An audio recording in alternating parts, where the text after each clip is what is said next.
That's what the NASCAR Nationwide Series is doing this week. It's race number 2 of the 2013 season from Phoenix International Raceway. But these are the lasting images from 1 week ago when on the last lap at Daytona, Kyle Larson's car was launched into the catch fence. An accident that risked not just the lives of those on the track, but those off in the stands. The speed, the unpredictability, the balance of man and machine, that's what draws us to this sport. But racing is inherently dangerous, and Daytona was once again a reminder.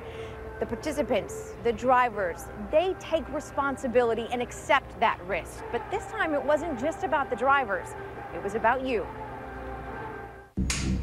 40 cars, a stellar field of drivers, an interesting mix of Sprint Cup experience, Nationwide Series experience, and a group who've never raced at Daytona before. Welcome back to the racing season. No one is more ready than these guys. 4-car breakaway up front, and it's a hornet's nest from 5th on back. They come down to 5 laps to go. Oh, there it is, contact. The big wreck with 5 laps to go. Holy crap, did you see that? 2 laps to go. Stewart to the lead, white flag in the air at Daytona. Regan Smith to the outside, Keselowski pushing him. Final corner at Daytona. And contact! And a terrible crash coming to the finish.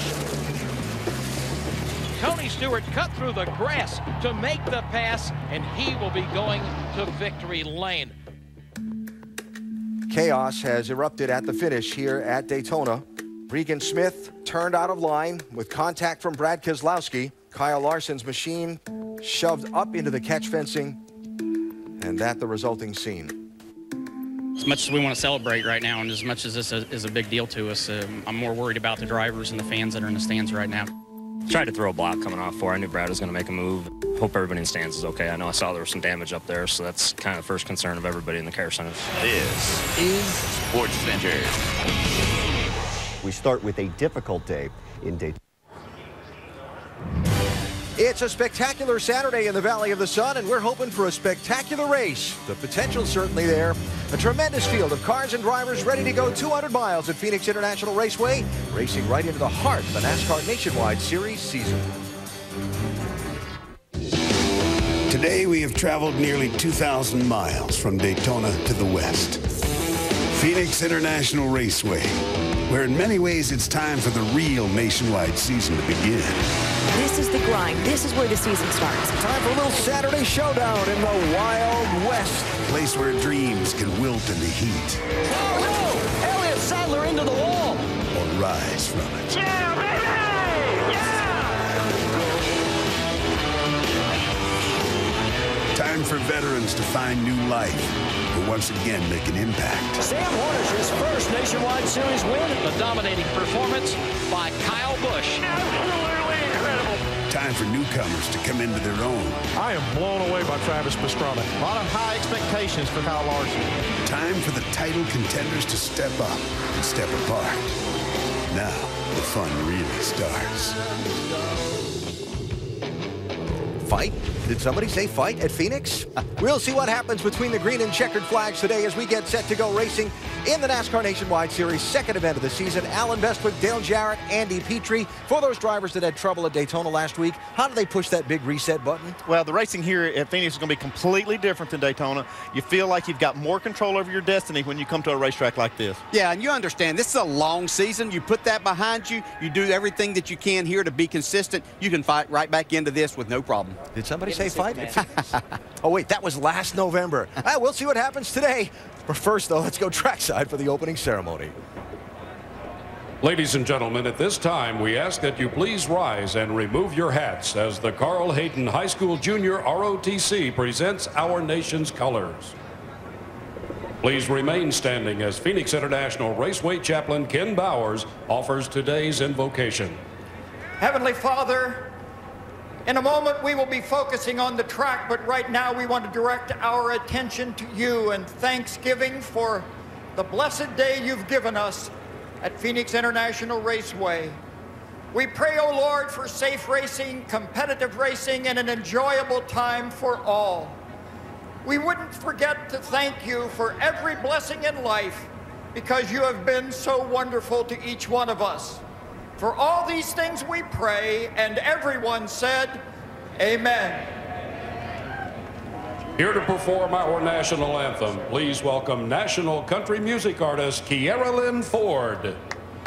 Oh, say, can you see by the dawn's early light what so proudly we hailed at the twilight's last gleaming, whose broad stripes and bright stars through the perilous fight o'er the ramparts we watched were so gallantly streaming, and the rocket's red glare, the bombs bursting in air, gave proof through the night that our flag was still there.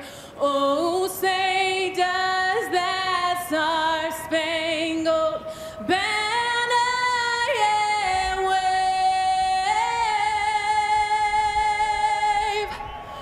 o'er the land of the free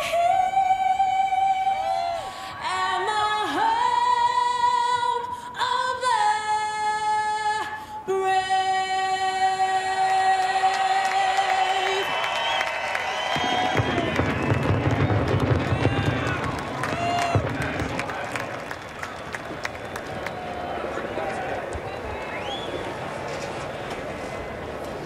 And the drivers buckle in. We get ready to go racing today at Phoenix International Raceway. A tremendous star-filled field ready to take on this challenging layout, remodeled just 2 years ago. And when you take a look back at last year's 2 NASCAR Nationwide Series races at this track, you get 2 remarkably different stories. In the race a year ago, March, just 3 caution flags. The race last November had 10 caution flags. What are we going to see today and why? Well, I think the one we saw in March with just 3 is kind of a very unusual thing here at Phoenix. And the reason is because these restarts, when you do have a caution, they line them up double file. It's really hard for these cars to run too wide down in turn 1. And you see a lot of cautions after cautions. So I think you can expect to see quite a few. Yeah, I think the number's going to be closer to that 10 than it will be to 3. And a lot of it because we have a great field of competition here today. Just stellar race drivers. That means close battling on the racetrack. When you get that, you see contact. Contact brings out caution. We're going to have a great race here today. And when you see a field this close, you begin to wonder if the determining moment of the race won't happen not on the track, but on the pit lane. Yeah, passing is very difficult here. It's very hard to make these clear, to make a pass and get clear. So the track position is so important in the pits that not just what you do in the pits, but the calls that is made on the top of the pit box can be the difference in who wins this thing. So it's a lot of pressure on the crew chiefs. Yeah, it really is. And as a driver, you know you're only going to be on pit road a couple of times. Adjustments are going to be at a premium. You have to give really good information to your crew chief. Going to be a very competitive, very interesting race. And the command to start engines at Phoenix comes up next. NASCAR Nationwide Series at Phoenix, presented by Kawasaki and the off-road rated Terex 4. And in part by Pizza Hut's new Big Pizza Sliders. Now that's how you make it great. And Nationwide Insurance. Nationwide is on your side.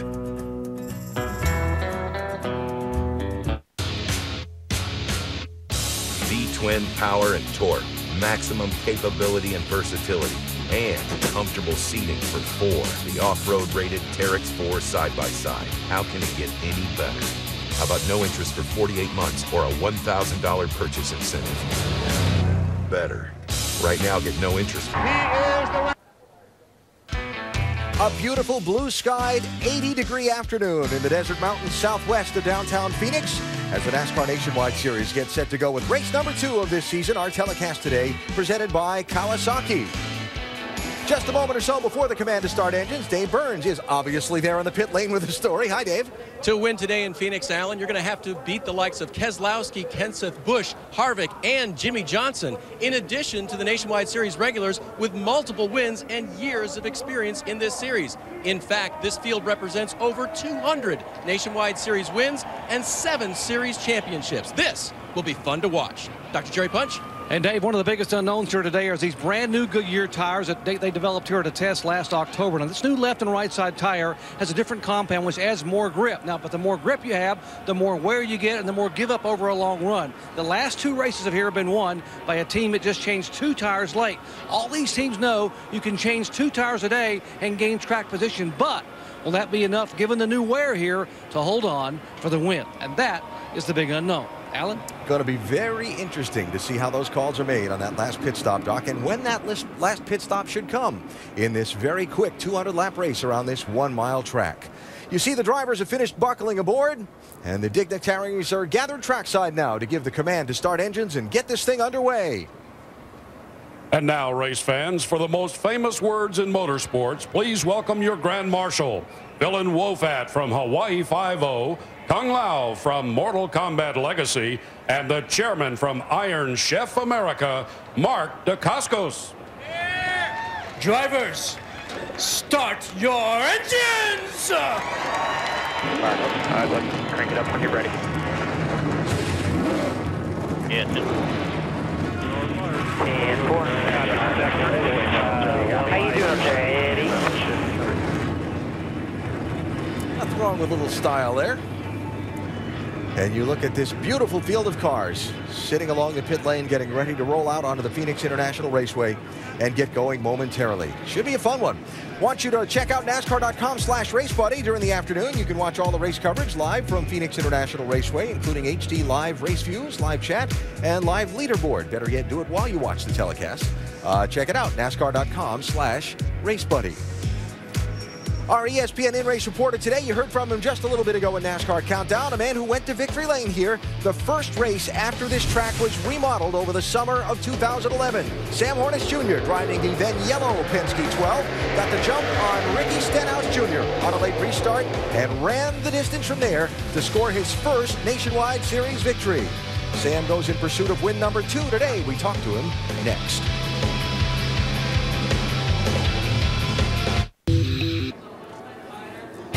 Beautiful shot of the skyline of downtown Phoenix from the racetrack. We are a little bit south and west of there, and right in the foothills of these beautiful desert mountains where you see the cars have rolled out onto the racetrack, and we're getting set for race number 2 of this NASCAR Nationwide Series season. Those contending who have declared for the Nationwide Series championship and how they came through Daytona last week, Sam Hornish Jr. is the championship leader. Yeah, I know it's only 1 race in, but this is the first time Sam has ever led a championship in NASCAR. And by the way, coming back to the site of his first win in the series, and our ESPN in-race reporter for the day. Hey, Sam, it's Dale Jarrett with ESPN. Thanks for talking with us today. And first question comes from our mailbag, and Bob in Burbank, California asked, after leaving Daytona with the points lead, how confident are you coming to a track you've won at before?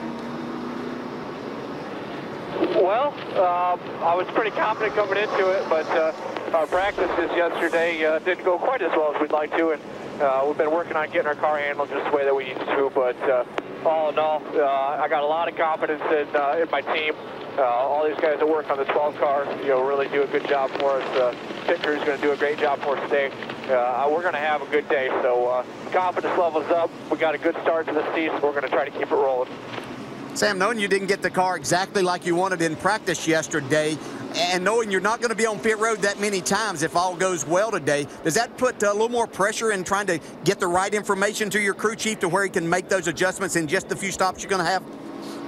Well, we've always got a lot of pressure on us, but at the end of the day, I believe that we've done a lot of work in the offseason to try to get everything exactly the way we need it to be, as far as the dialogue and the chat back and forth between me and the guys on the box. So we're going to do the best that we can as far as that goes, and just really excited about our opportunity today. This is one of my favorite tracks, and looking to have another good run here. I want to thank Nationwide Insurance for what they do for us, and all the people at Detroit Genuine Parts for being on our car this week. All right, Sam, thanks for talking with us. Have a great day now. And he's going to talk to that guy on the box for you, your crew chief, Greg Irwin. Hey, Greg Irwin, Andy Petrie up in the booth. You're calling the race now in the Nationwide Series. It's got to be a little different than some of the races you've called over in the Sprint Cup garage. We also have a new tire here. Is that going to change the way you call this race? Andy, we're doing our best to get this thing sorted out. We got number 12 cars digging pretty good. The wears are a little bit different than what we've seen historically here on this repave, left side to right side wear. So we're going to have to wait and see what this first set of tires looks like these Goodyears when we pull them off, and then make try to make the right decision for the end of the show. Okay, well, good luck making the right decisions. We'll keep an eye on you. Maybe talk to you later.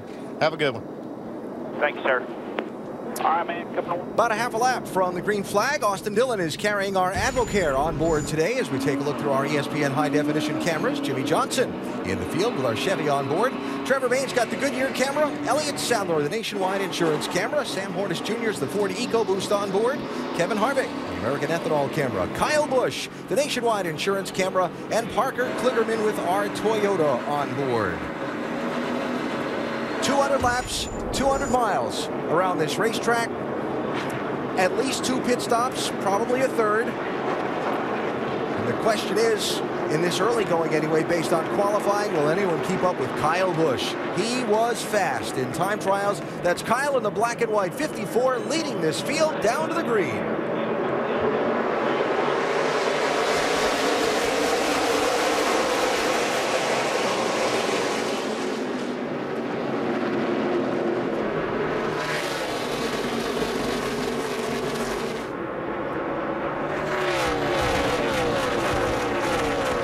There's the first of the shortcutters. It didn't take long to answer that question, did it? Oh, Justin Allgaier wiggling and wobbling. That's Travis Pastrana up out of the groove in 4.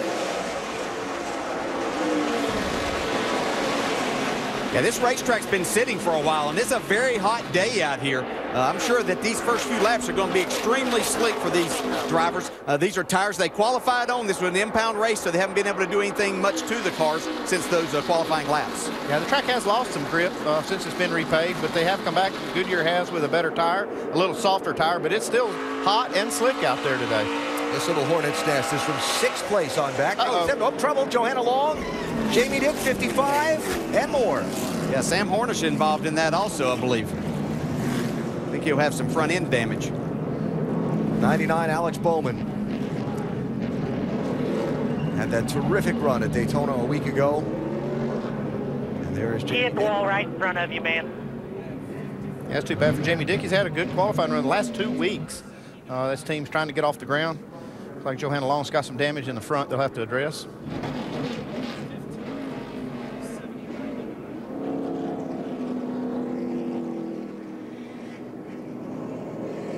See a lot of damage. Get down below the yellow line. Get down below. Yeah, Pastrana's got quite a bit of right side damage. And the nose of Sam Hornish.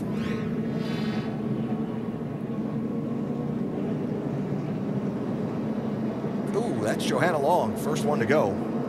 Yeah, and Pastrana right behind her. Pastrana. I wonder just how slick that racetrack is coming off for. It's almost like there was something on the track, or actually they could have been just a little bit high coming off that corner.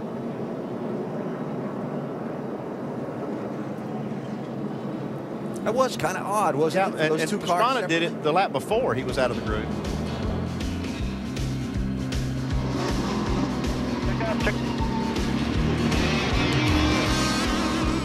Well, good big for the first caution wave today at Phoenix.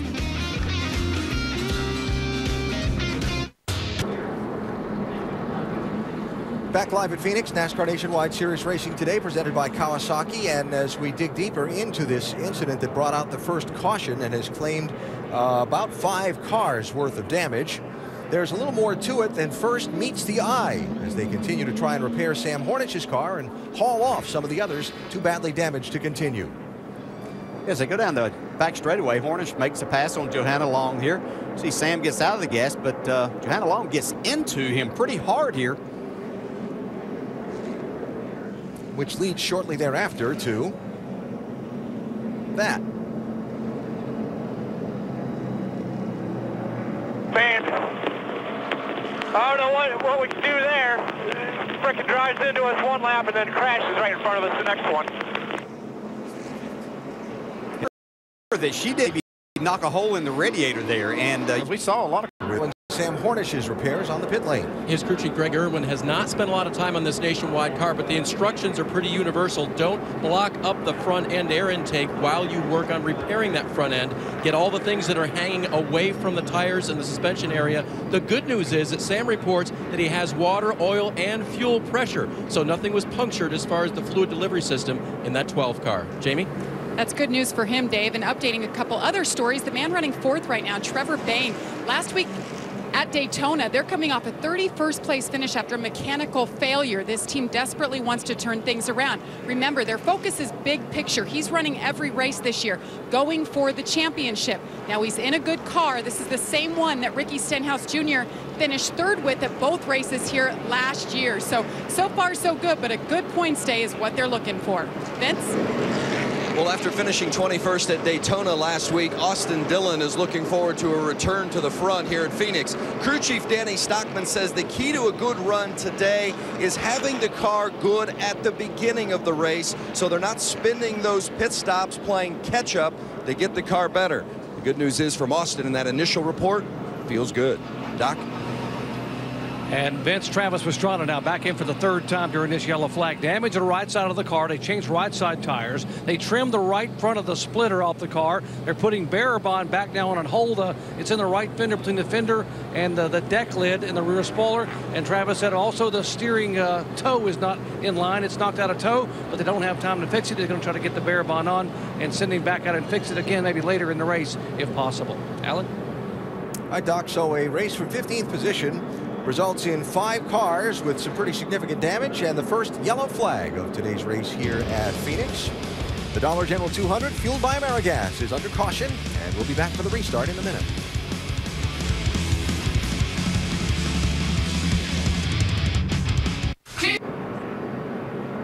If it's as pretty where you are today as it is here in Phoenix, you are lucky. As we welcome you back to the NASCAR Nationwide Series from the Valley of the Sun, our telecast today presented by Kawasaki. Race fans, check out NASCAR.com/RaceBuddy and watch all the race coverage today live from Phoenix, including HD live race views, live chat, and live leaderboard. While they continue to clean up a rather sizable liquid spill all the way around the racetrack, Mark Hollywood Armstrong waits down in the pit lane to change front tires for Parker Kligerman's 77 Toyota today. Hollywood, you're only going to get your hands on that race car a couple times today. This might just happen a couple of times, but we talked about it in our team meeting. Hey, it could be 2 tires, it could be 4. We'll make that decision when they hit pit road. It's a little bit hot down here, but hey, we're ready for it. And we're ready to go to battle today. There you go, Hollywood. Have a great day down there. We'll keep an eye on you. Thank you, guys. Focal point around the beginning of this first caution was contact with Sam Hornish and Johanna Long. Long getting into the wall, exiting 4 after that contact. So let's check downstairs. Alan, Johanna has been released from the infield care center. You appear to be okay. Johanna, what was going on with the race car and with you and Sam on the track? I got in a little too hot, worrying about the guy in front of me, making sure that I got in way too hot. Didn't mean to get into him. Everywhere that happens all the time, you know, I didn't mean to, but my car just got really tight. I don't really know what happened. Shattered to the right front really bad into 1 and couldn't really get off the corner. Going to 3, picked up the throttle, and it just took off on me. Hated it happen for my guys. We worked extremely hard all weekend to get this car as good as we can get it, and it was a really fast car. Felt like we had a top 15 going for us, and hate it. You had so much optimism going into 2013. How do you recover from this? I just go on another race. You know, I hate it. It really stinks for us because, you know, we only get 21 races here, but we just have to go and I have to give everything I got in Vegas. You know how hard the ML Motorsports crew will work, Alan, just like they all do when these things happen. Yeah. So interesting follow-up there from Johanna as well. Yeah, I have to really agree with Dale, though. I think what really made this situation way worse was that when she made that contact with Sam getting into 3, it pierced that radiator and probably put water onto her tires, and as she got in the wall, came across a lot of other guys, and you can see some of the cars behind her also slipping around. Sometimes in these accidents, things happen that are a little on the odd side. They've had Sam Hornish's car on the pit lane this time because there was a transponder, scoring transponder from apparently from the car that he hit in the chain reaction, Jamie Dick's car, the 55, that was stuck in the grill of the 12. So each time Sam made a lap, Jamie Dick got credit for a lap, I guess. But NASCAR timing and scoring on top of that, obviously. And yeah, that is strange. Those transponders are mounted on the rear frame section, and I guess Sam got into the back of his car and maybe pick that thing up, stuck in the nose. Does he have to give him part of the money for what he gets? They obviously have several redundant scoring systems on these cars, and in fact, while they got that transponder dislodged from Sam's car, if I have the report I was just given correct, he did lose a lap, but because it was to dislodge that transponder and not basically their own work, NASCAR's giving him that lap back now, and that's why you see him passing the field, and he'll get sent by the pace car and come back around. That's fair enough. I wonder what he was passing all the cars for. It wasn't just for giggles. Yeah, he's a nice guy, but there's a lot of nice guys out there. So.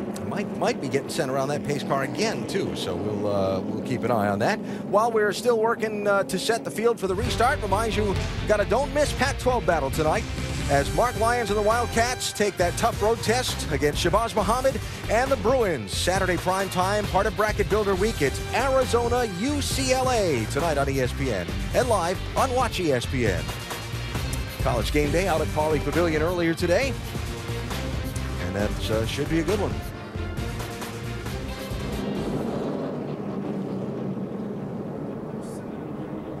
So early wreck here has given this race a somewhat off the pace start.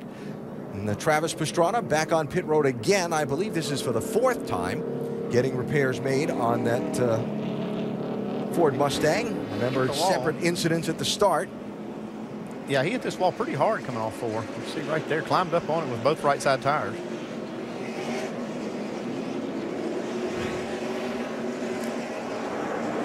And so Pastrana rejoining now as the field is doubled up for the restart.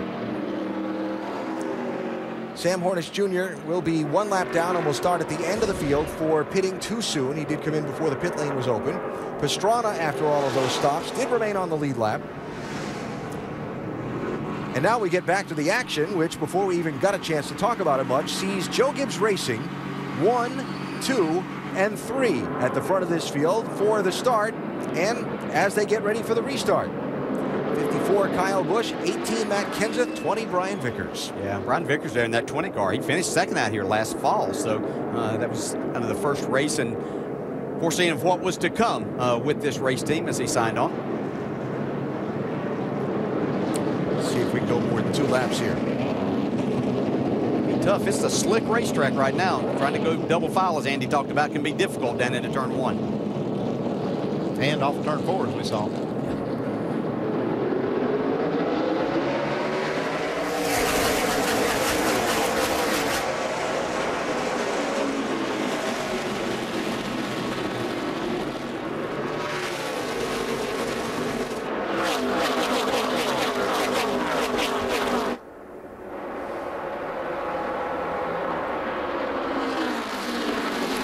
Busch does such a good job on these restarts. I mean, just look at the space he created in just 1 lap. And I think we're already seeing something that may play out later on here. That inside lane is going to be the preferred lane. You know, you might be in second place, but have a caution late in the race. Starting on that outside is not going to be much fun. 5th place, changing hands, 31, Justin Allgaier. By 3, Austin Dillon. There's Kevin Harvick, 33, and Regan Smith in the 7 right behind him. Looks like Austin Dillon's fighting a loose condition. He was really sideways off turn 4 last lap. And of course, 43 is Eric Almirola in the Richard Petty Motorsports Ford this week. Our thoughts with Michael Annett as he recovers from that dislocated and fractured sternum that he suffered in that wicked crash at Daytona, the second to last crash. Michael undergoing surgery this week, and understand, according to Doc Punch, that he's doing well, and glad to hear. You see Regan Smith there battling. Really wanted to see how he would come back this week after being literally, he could see the checkered flag up there, but he was looking more in his mirror trying to make a block on Brad Keselowski at Daytona. Had to be disappointing for them, but this team really is doing a lot of good things. Matt Kenseth on the move, 18, going for second.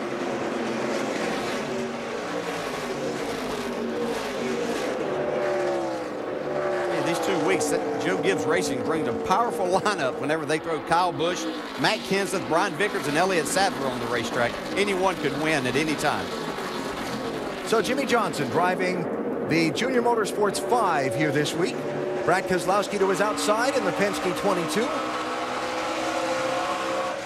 Jimmy making a very, very rare Nationwide Series start. Was in one at Watkins Glen, and then it was back like 4 years ago to the last time he ran the Nationwide car. And who's he find himself racing against? Brad Keselowski, same guy he raced for the championship last year. And I asked Jimmy, yeah, sorry, Andy. I asked Jimmy on Monday up in Bristol, Connecticut, you know, why are you running this? And he said, you know, when they changed the track, he said, I just have not gotten the feel that I need to make this work. He said, and I don't know if it's, you know, me as a driver, things I need to work on or things I need to find in the car. And he's got Chad working with him there also. Said he needed reps, and he's going to get 200 of them today. Johnson fighting with Regan Smith there for 9th and 10th. We see his Sprint Cup Series results since this track was reconfigured. Only once better than 14th. How about this car today, Vince? Pretty good for Jimmy Johnson right now in this 5 team, and Mike Baumgartner is the crew chief on that car, and as you noted, Chad Knaus on the box as well. And I talked to Jimmy after practice yesterday, after the 2 practice sessions. He said, I've learned a lot because everything is so new to me. He said, how it's going to translate to the Cup car on Sunday, I'm not real sure, but all I do know is when I've gotten out of the Nationwide car and gone and gotten in the Cup car for practice, I've been fast, so something's working. I just don't know what it is yet. Now Jimmy Johnson sitting now in 9th position after getting by Regan Smith, but Brad Keselowski getting away from him just a little bit.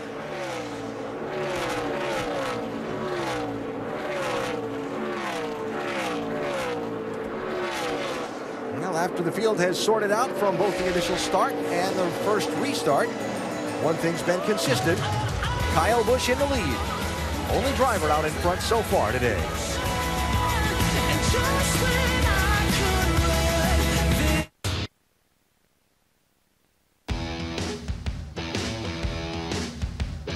Start your engines!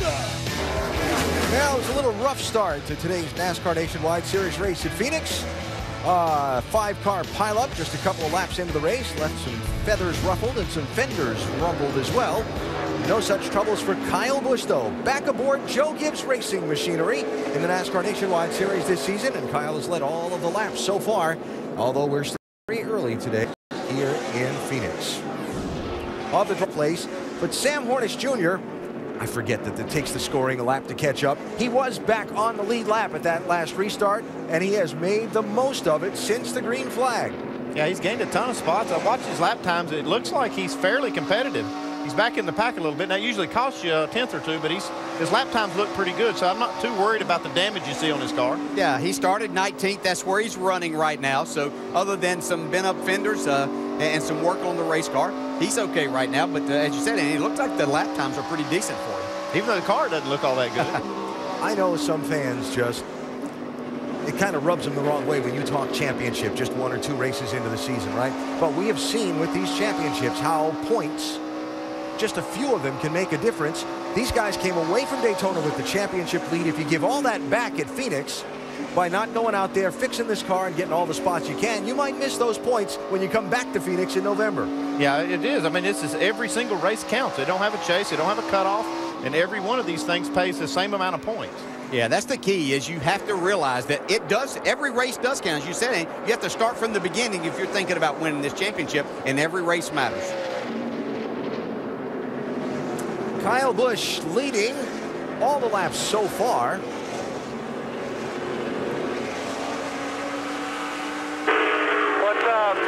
What openings on the nose for brakes do you have? There's 2 3-inch holes. The top one's half open to the caliper. The bottom is 2 inches open to the rotor. Cover the bottom ones. Cover them up. Solid. 10-4, you got some chatter? Yeah, I got brake shake, but I'm not using them. That's why. I'm using like no brake.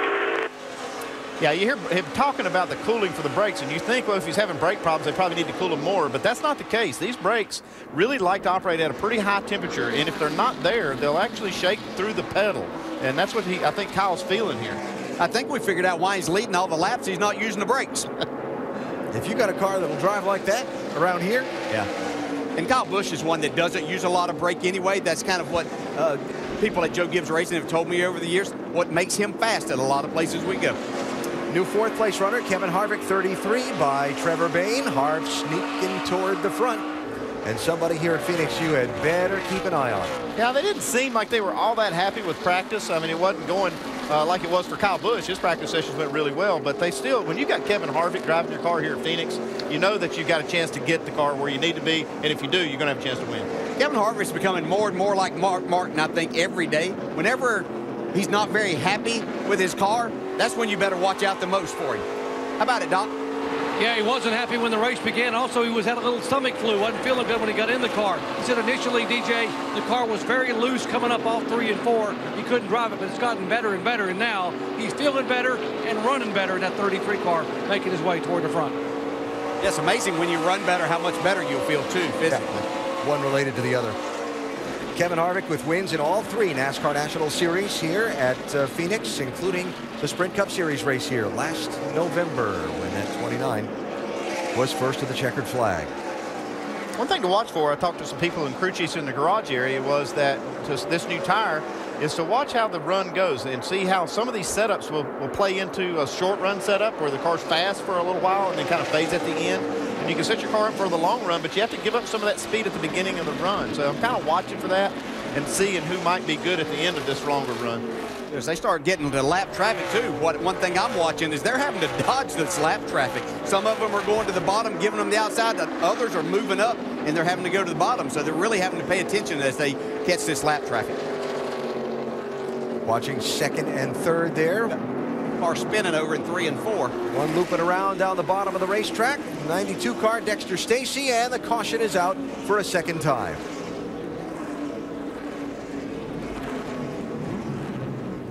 The youngster from Canada who was unable to qualify at Daytona last week and has put us under the yellow flag with what looked to be a fairly harmless loop around down the bottom.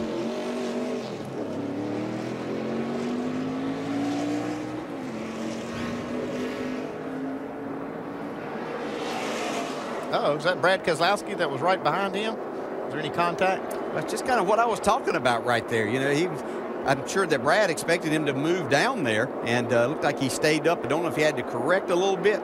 Yeah, Brad just carrying a lot more speed, and looked like he might have just got into the back. Hard to tell from that angle if there was contact or if he just got in a little hot trying to get out of the way, maybe. So second yellow flag is out, and we're 39 laps in. This is from Austin Dillon. Watching. Spinning, just watching. 5 hook you. Come on. There you go. Good job. Caution's out. Jimmy Johnson bumper tag there. So caution out here. I was starting to say 38 laps in, 39 laps now. Probably see some pit stops here. Yeah, this would be a good opportunity for everybody to get in the pits, and then it would be an opportunity for us to see what they're going to do, whether they're going to change these 2 tires or change 4 tires. The one thing that they're going to look at is how much fall off they've seen since the start of the race, and that's kind of how they make their decisions. Here they come. We'll find out what they're doing.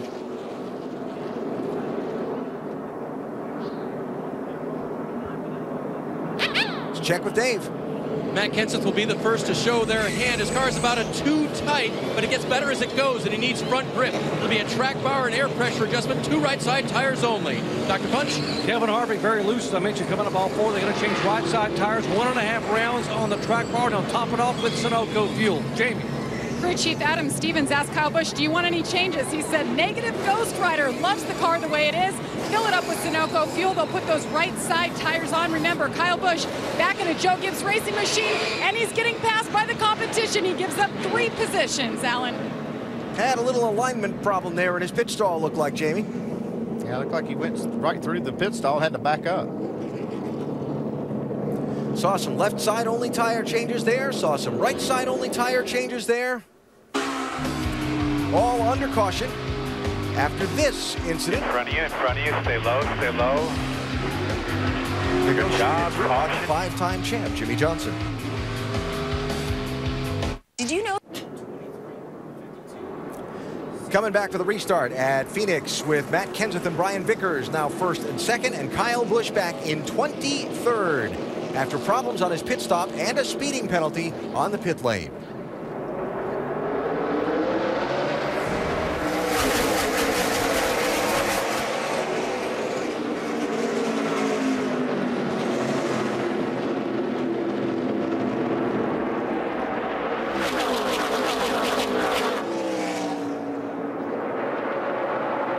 gets clear for the lead. Vickers behind him, 20 in second. Harvick third. Allgaier fourth. Keselowski fifth.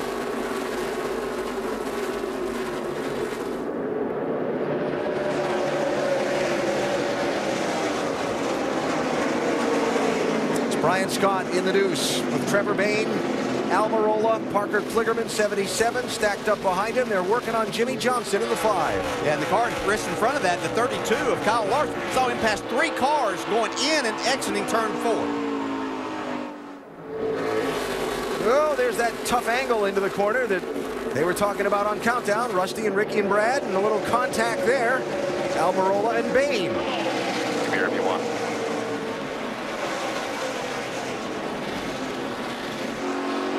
It's really hard to drive off of turn 4, off of either of these corners. If you're side by side, both cars powered up, not to get a little bit of contact. I talked to Trevor Bayne, and he was saying how important it was to have a car that will get going on the restart. And that's what he needs right here, is a car that'll really go for the first 5 or 10 laps, because he expected to see a lot of cautions, and he needs a car that'll get going. And Kyle Busch has gotten going on this restart because he restarted a lot further back in traffic than he was before. He started 23rd on this restart. He's up now to 15th and trying to pick his way forward. And let's go back and show and tell what happened to Kyle on the pit stop initially that set him back.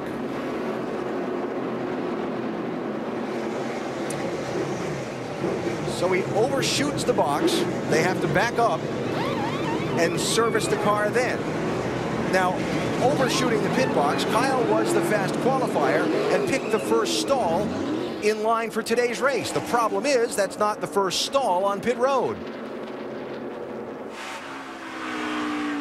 Did they cut the #1 pit stall back a stall? Yeah, all year. There is no #1 all year. That's what killed me. I did not expect that. Sorry. All right. We'll make a race of it. Who cares? Let's get it. Now, when NASCAR cut the fields in the Nationwide Series from 43 to 40 cars, one of the adjustments they made, that very first stall on pit road, not used for the Nationwide races. So the #1 pit stall, when you are the pole winner and you pick that, is actually the second one from pit exit. Why would they do that? Well, the stationing of officials and equipment and so on, you'd rather squeeze everything together in the center than have extra people and have gaps in that line on the pit road. And a new leader. Ron Vickers to the front. Don't think this is any surprise. A lot of people in the garage area were talking about Brian Vickers' car being really good throughout the day, but it had speed and it was even really good on the longer runs. Remember, Brian Vickers made his first start for Joe Gibbs Racing in the Nationwide Series. Here, oh, trouble. Joe Nemechek. Guys, he just wrecked us.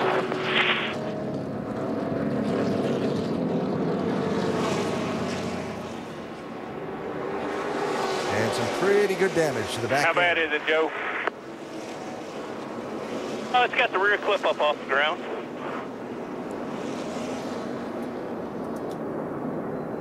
Yeah, I can see the deck lid stuck up. The spoiler looks like it's laying back. Looking at the TV. Looks like we can't fix that on pit road. Well, Joe Nemechek racing for 18th position. And now with a very bent-up race car. And it may have something to do with that little shortcut across the dogleg down the backside of the racetrack. And Nelson Piquet running down on the apron through the dogleg and just did not have the angle. We heard Rusty Wallace talking about that in the Countdown show, how you just, when you use that dogleg or the apron under the dogleg, the angle is all wrong, and he just got right in the left rear jump. Yeah, the car was loose. He was having to correct it. You could see the wheels actually turned to the right a little bit as he clipped the apron. And they'll use the apron some to get their car turned. But as you pointed out, bad angle, nothing to do but run into the car beside you. You have that responsibility. If you're going to take that shortcut back there, it's your responsibility as you get down into 3. You know you don't have the angle to stay off of the car. Now that is a very tough break for Joe, and you saw Mike Wallace maybe get a little piece of the damage there when Piquet wrestled his car back under control. Some contact there.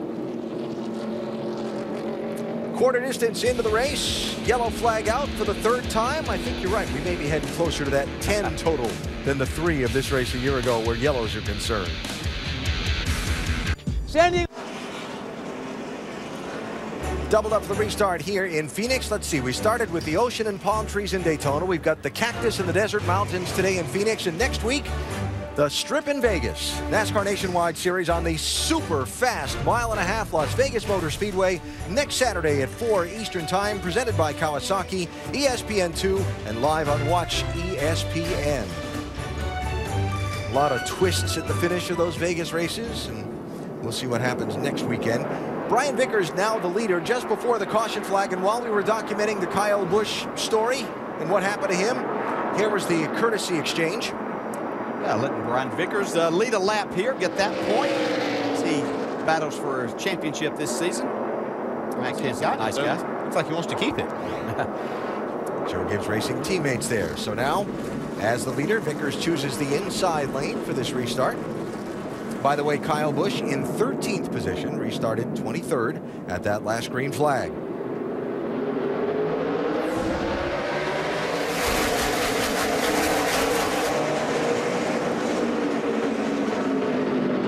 Kevin Harvick all over the back bumper of Vickers. 33 car looking to make some traction. Keselowski to the high side to take that second spot.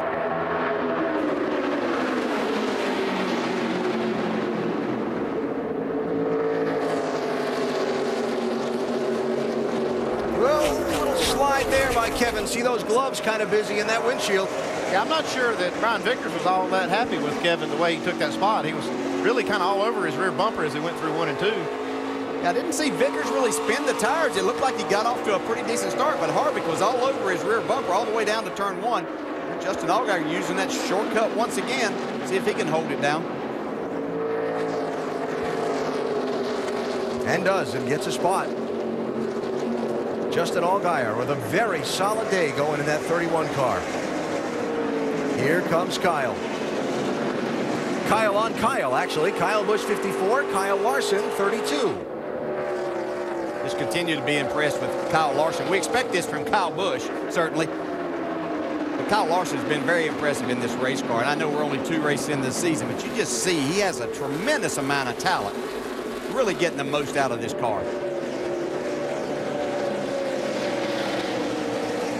Kyle Busch now moving up to 7th spot. Kyle Larson in 8th, Vince. Well, and one thing that Trent Owens says about Kyle Larson, despite his lack of experience in any type of stock car, he has a tremendous feel for all 4 corners of the car. He understands what he's supposed to feel, what feels right, what doesn't feel right, and more than anything else, he feels all the right things. And Trent Owens and this Turner Scott Motorsports team continues to be impressed with the performance and the maturity of Kyle Larson. And Vince, while we watch Jimmy Johnson work on Larson there for a spot, I remember a long time ago Ray Evernham telling me what Jeff Gordon did best for him. He said Jeff might not be able to tell me whether to change a shock or a spring on the car at that point, but Jeff could always direct me to the corner of the car that I needed to work on for him to go faster and get the feel he wanted. Yeah, and Andy, that's really invaluable for a crew chief to get that type of information from your driver as to where you can work and put your thought process in place there as to changes you need to make. Yeah, you don't need a guy that knows exactly what part or what thing to change, but when he knows when he doesn't have what he needs and can tell you how to get it and which end of the car needs help, that's what you need. You can see him hold off Jimmy Johnson right there. He didn't let Johnson get that spot even though he had the inside. Speaking of inside, here comes Eric Almirola in that 43, taking the spot away. Austin Dillon. Austin Dillon has slipped back quite a bit from where he took the green flag in this race, and now he's all the way back to 14th place. Yeah, there was a little jam up on that last restart, and Austin Dillon was part of that. What happens a lot of times here at Phoenix, and this is the 3 cars, they come down here to the start. It actually accordions ahead. You see somebody maybe just hiccup just a little bit, and as it does, you can see all of these cars start jamming up and making contact. Now Dillon now started in 6th position, and again, he finds himself back outside the top 10 in 14th. Trouble, we'll knock the radiator in on that restart, I think. Yeah, I mean, he hit hard enough that he probably thought he could have gotten a contact with the radiator. It looks like it's fine right now, but definitely did rearrange the nose. Watching Dillon at work there, Doc. Yeah, got his hands full right now. He said on the radio a moment ago, guys, we got no traction, no side bite coming up off the corner. He said, so we're dropping back. Meanwhile, the guy in front of him, the 43 car a minute ago, Eric Almirola, said the car is so much better after the adjustments on that first pit stop. He said, I'm on my way. This is a good race car today. Well, if he's on his way, he's going to have to get going because Kyle Busch has already moved back into the top 5 after restarting in 23rd position back at lap 44. And look at him. He's charging. This isn't because a lot of people pitted last time either. Yeah, he's really passed all of these cars. Just incredible how fast this car is. Got to work on Justin Allgaier for 4th. What was it that Kyle said? Well, we'll make a show out of it. Well, yeah. It's not going to last very long. The show is, yeah, can he get back to the lead by lap 100? Little things you just see Kyle get that car. You can see it twitch a little bit. He can drive it pretty free, but he just twitches a little bit, but he doesn't lose that speed that we see others do. I can't imagine, Jamie, he's complaining about this car much. Not at all, DJ. He's very happy with it, been in a great mood all day. Having that setback of the speeding penalty could have been to his advantage. While a lot of these cars ahead of him actually took right sides only, he came in and got left sides as well, so he has 4 new tires on that car. Remember, though, about Kyle, it has been 18 months since he has been to victory lane in the Nationwide Series. Perhaps that'll break today. It's hard to believe. Man, it's one of as many Nationwide Series races. It's been 18 months. But he's now back in one of these Gibbs prepared cars, and you can see the difference. You know, something else that might be showing us a difference. He got 4 tires on this race car versus all of these other guys with 2. We could be seeing something that's going to show these other teams that he already had the fastest car, but now he's got 2 more better tires than what they have. So could open some eyes on pit road. Second longest winless streak in his Nationwide Series career. Of course, much documented last year driving for Kyle Busch Motorsports, the team he started just before the beginning of last season. But this year coming back to drive for Joe Gibbs Racing in the Nationwide Series, and had one of the contenders to win last week at Daytona until they had some problems in the late going. Now, after leading the opening 40 laps of this race, getting tagged for speeding on pit road on a stop at lap 40, going back to 23rd for the restart, Kyle is up into 4th position and trying to close on his Joe Gibbs Racing teammates who are out in front of him, plus Brad Keselowski.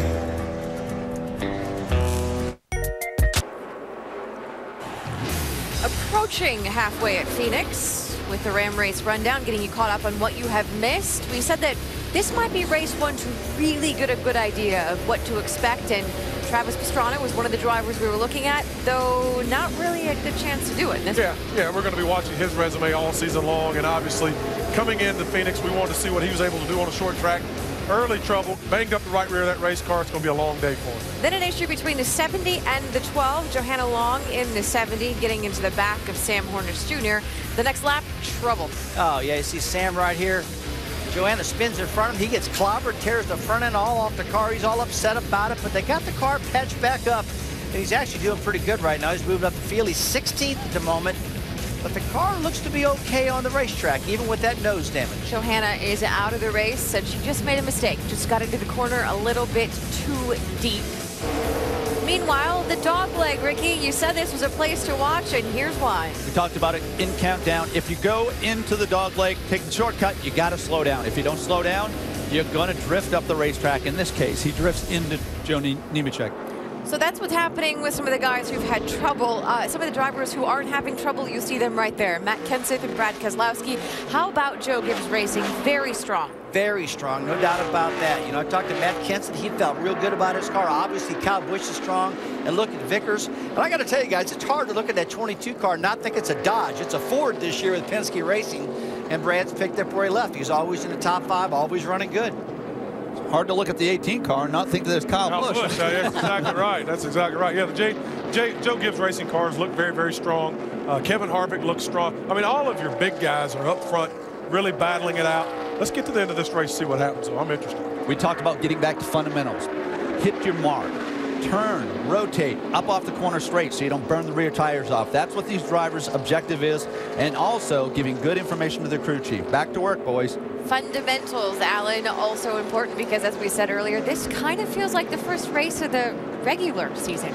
Well, it's certainly the first race of what will be the dominant part at Better Than Anyone so far today, with 3 of the top 4, and certainly Kyle Busch making an impressive charge after being back to 23rd position after the hiccup on the pit stop earlier when he overshot his pit, actually thinking he was going to the pit next one down instead of the one he had to stop in. Look at that scoring serial.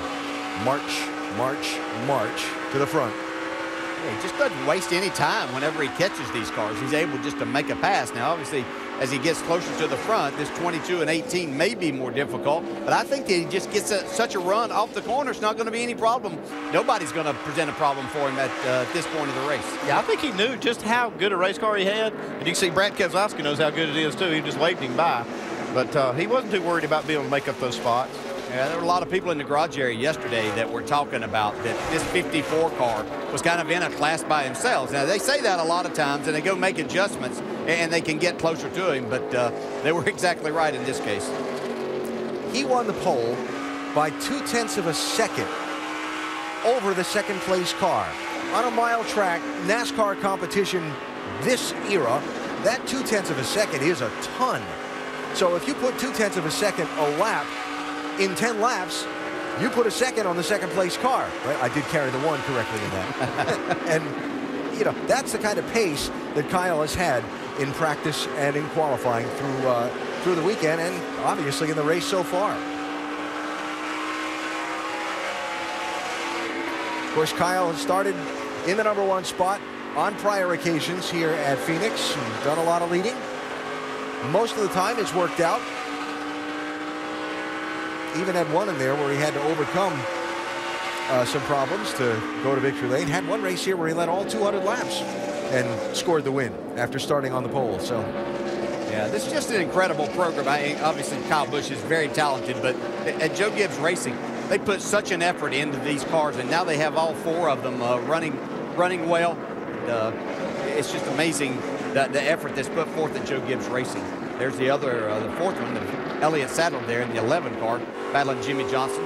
You know, I talked with Elliott briefly yesterday in the garage area between the 2 practice sessions, and he said, you know, there's just so much I have to adjust to. It's not just jumping out of a Richard Childress car and jumping into a Joe Gibbs car, as I've done this year. He said steering boxes, the way things are in the car, everything is new, so I'm not exactly sure. The question I asked him was if he could feel any difference in the tire they brought for this race than what they had here last year.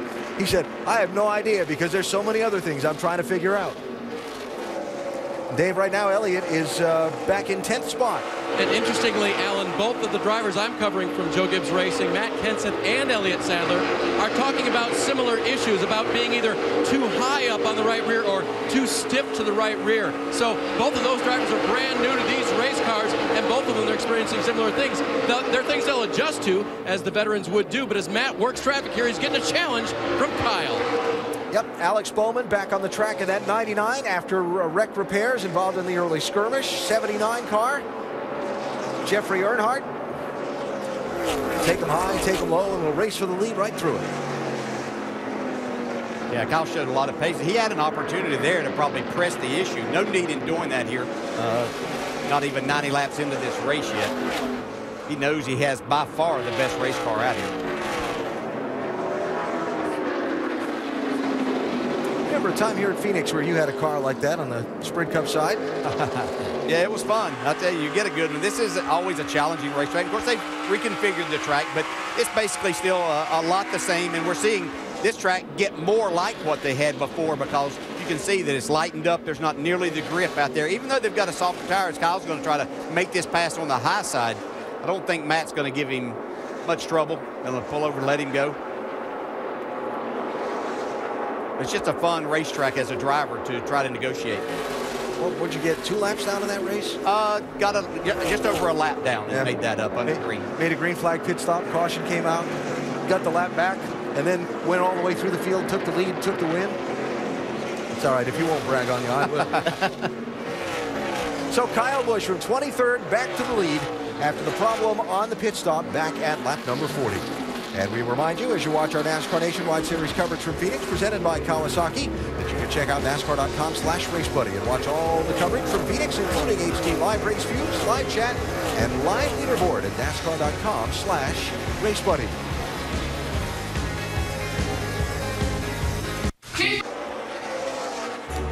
Just to the south and west of downtown Phoenix is the Phoenix International Raceway, where today's Dollar General 200, fueled by AmeriGas, reaches its midway point in just a couple of more laps. Story of the race so far, Kyle Busch in a dominant performance. Kyle started on pole position, led the opening 40 laps, had a problem on a pit stop at lap 40, went all the way back to 23rd in line, and in some 45 laps raced his way back to the #1 spot, and you see the gap he's pulled on second place, Matt Kenseth. Brad Keselowski is third, Brian Vickers fourth. Great run for Justin Allgaier in that 31, running fifth. Yeah, watching his lap times, he was really solid today. It's Turner Motorsports team, they've put together some good cars, and Justin's got, right now, the best Turner car on the track. So there are your top 5. We go up to speed with Nationwide Insurance and check in on some of the 6th position on. Made a track bar. Really needs time. Left side tires on the first pit stop. Different teams in 3 years in Nationwide. Chris Gale is the latest of those. A rookie crew chief on this circuit. They're gathering Elliott with his race car today.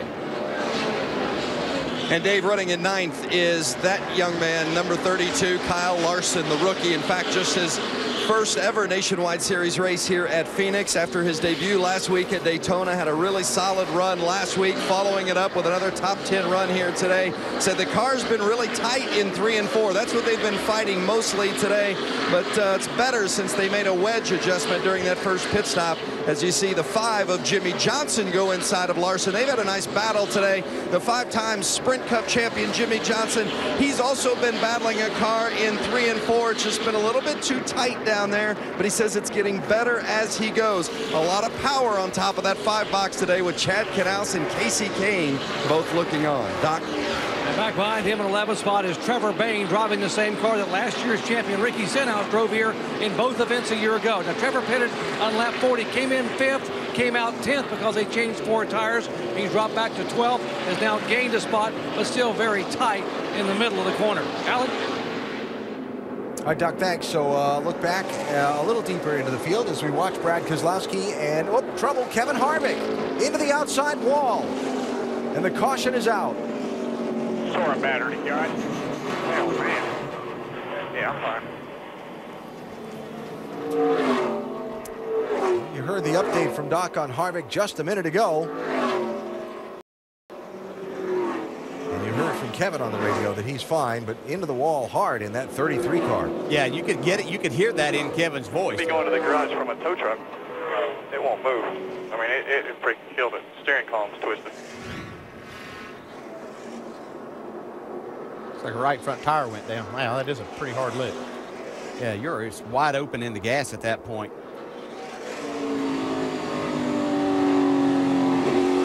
Outside corner. He's got the wall here, boys. He's got the wall. Right front tire blew. Well, good to see Kevin getting out of that after that hard hit. Exiting the corner. Don't see that often here at Phoenix. A lot of times when you're going to see one of those, it's going to be going into one. Pit road open, and here come the leaders, Dave. Matt Kenseth's team is going to give him 4 tires. He needs it to be turning a little bit better in the middle, but tightened up a little bit going into the corner. Track bar and wedge adjustment planned. As for Regan Smith, he's going to get a chassis adjustment as well. His car is still a little bit tight. They're going to make a 4-tire stop on the 7 car. Jamie? Brad Keselowski, the best the car has been all weekend long. He says a bit free in, a little tight in the center. Track bar adjustment, they'll go up on that. Air pressure adjustment as well. 4 tires. Meanwhile, Kyle Busch, who fought his way all the way back to the front, he wants help turning a little bit, wiped the grill. 4 tires, they filled it up. It's a clean out. Your leader, Kyle Busch. You will see Sam Hornish Jr.'s number come up in that 6th position. Right side tires on that 12 car. Trying to get a little track position back after their involvement in the lap 2 crash earlier in this race. Springtime. The NBA Sunday Showcase on ABC features a cast of all-stars tomorrow and one a rivalry in the East. LeBron James and the Heat go to Madison Square Garden to battle Carmelo and the Knicks. Then at 3:30, a showdown in the West. Kevin Durant leads the Thunder against Chris Paul and the Clippers. The NBA Sunday Showcase coverage tips off with Kia NBA Countdown at 12:30. Then Heat Knicks at 1, Thunder Clippers at 3:30 tomorrow on ABC. I have it on good sources that the Atlanta Hawks were staying at our hotel here in Phoenix for their game against the Suns last night. And while we await the cleanup, let's check in with our ESPN in-race reporter, Sam Hornish Jr., back up to 6th. Sam, Dale Jarrett, you with us? Yeah, 10-4. Hey, I know things got off kind of a rough start for you, but how's your car since that? The first run directly after that was pretty good. Made a few changes last run that didn't really help us out much, so we decided to try to go back a little bit, also to do 2 tires, and we'll see how it plays out for us. So we're just trying to get a little bit of track position to make sure that we keep the car clean. And you know, when you do these 2 tire stops, it's all biggest thing is about ending up better than you were when you started. Hey Sam, we're seeing a lot of cars sliding around. This racetrack, even though this is just the 4th race since the reconfiguration, lost a lot of the grip it had. Yeah, you know, this new tire has a lot more grip than what we had last year. And today it was the first time that we've really slid around as much as we have. So, you know, just a little bit hotter temperatures, things like that, not having, you know, multiple stops. But I think that, you know, it's going to continue to lose grip, and that's just going to make more and more of this happen. All right, thanks for talking. Good luck. Thank you. Sam Hornish, our ESPN in-race reporter, recovering nicely from being involved in the lap 2 crash to be running 6th right now. His Penske teammate Brad Keselowski is getting ready to restart on the outside of row 2. Save for me. We're about, just save for me. How about that? 10-4. I didn't want to give away how many laps he needed to save, did he? That was when he was exiting the pit, so maybe he hadn't quite done all the calculations yet either. As a driver, you kind of need to know how much you need to save, though. Yeah. Jeremy Bullen's there, the crew chief. We're going to restart here with 92 laps to go. And obviously that comes to be a factor if this race were to run green from here to the finish. Somehow I'm not counting on that. Not buying that either. Yeah.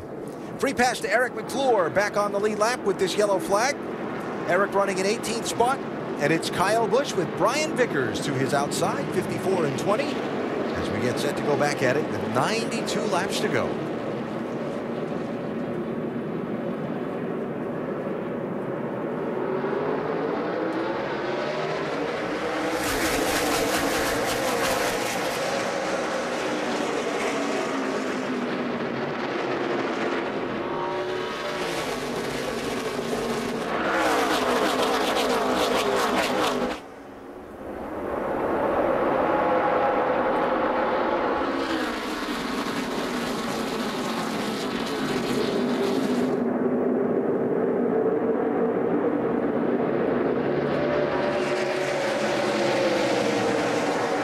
Sorting it out in front of the field. The Joe Gibbs Racing cars, 1, 2, and 3. Kyle Busch, Brian Vickers, Matt Kenseth, Keselowski, Shiggs, and fourth. And Hornish goes around off turn number 2 in a cloud of smoke. We're coming toward you. Good save. And everybody gets away with it, including Sam.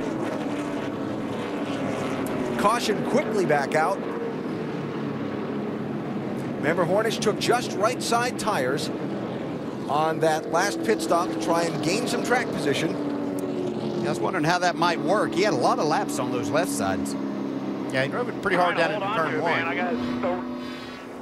Yeah, he drove it down hard into turn 1. He had Kyle Larson right behind him. He was trying to stay ahead of this group, and you see he just got a little too high. Larson does a good job not to hit him. Yeah, Trevor Bayne got into the wall. That 6 car's got some damage, too.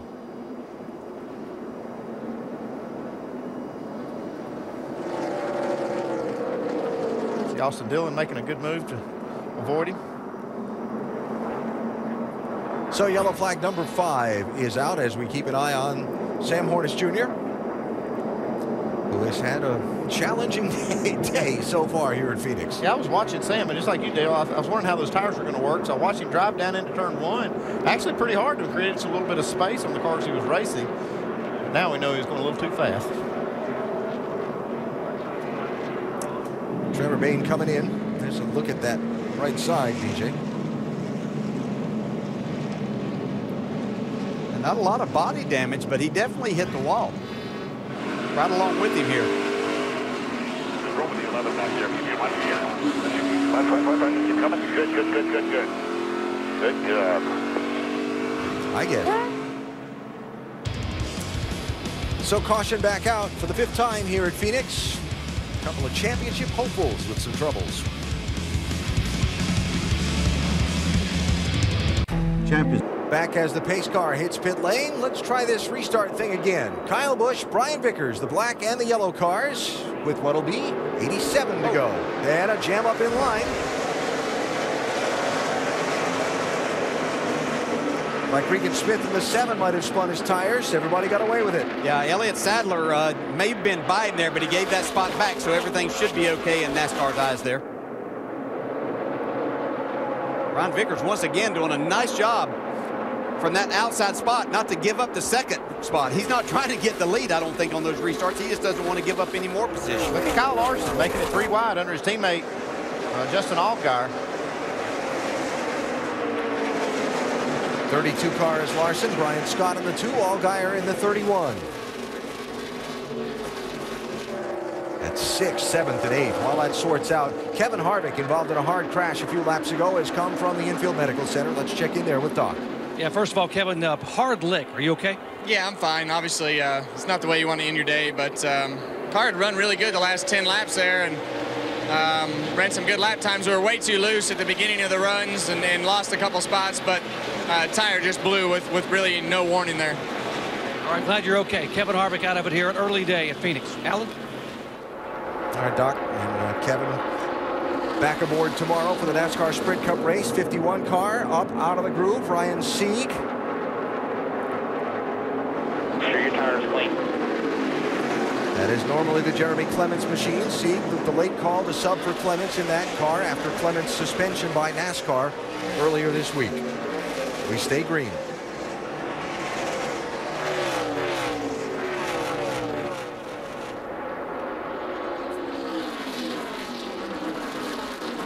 So on the last restart, we saw that big shuffle of traffic back in line. You don't often get away with that here at Phoenix without somebody losing the nose of their car. Yeah, it seems like we see this all the time here at Phoenix. I don't know why, but we, it's like I don't know if these restarts with hot tires, they pick up a lot of debris on them that they just can't get the track. That, and it's so flat right there, and you're anticipating, and as you said, we see it all the time, so you think drivers would give each other a little bit more room, but they're really having a hard time getting going there. Elliott Sadler doing a great job of not making that worse than what it was. And that was on board Parker Kligerman's car. He did a nice job, too.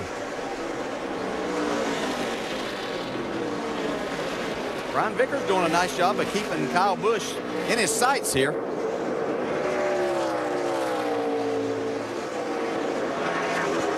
Well, this is the first run now that since we saw the 54 take 4 tires, the first caution, where a lot of these guys just took 2. Now they're kind of on even tires.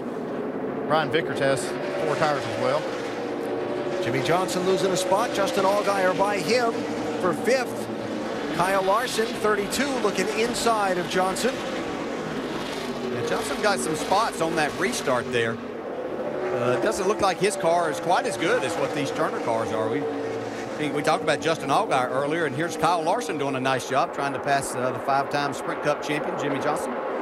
They were talking about cars that had short run setups and long run setups. It looked like Johnson's car was pretty decent in that long run. He was able to get around Larson and kind of start going to the front, but the caution came out. Jimmy's car's not going to look so pretty right here, as we see what put him back into the throes of that fight with Kyle Larson. Oh, wow. Justin Allgaier getting by in the 31, and Jimmy needing a second to regroup. You can almost see that left rear tire chattering. Yeah, that gets your attention in a hurry.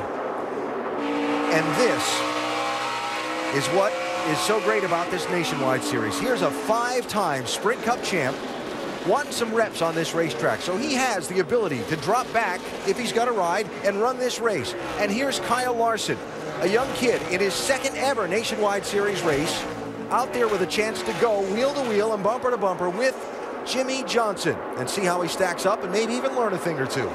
Yeah, if you're wanting to learn, which is what you're doing if you're Kyle Larson in this type situation, there's nobody better to learn from than a 5-time champion.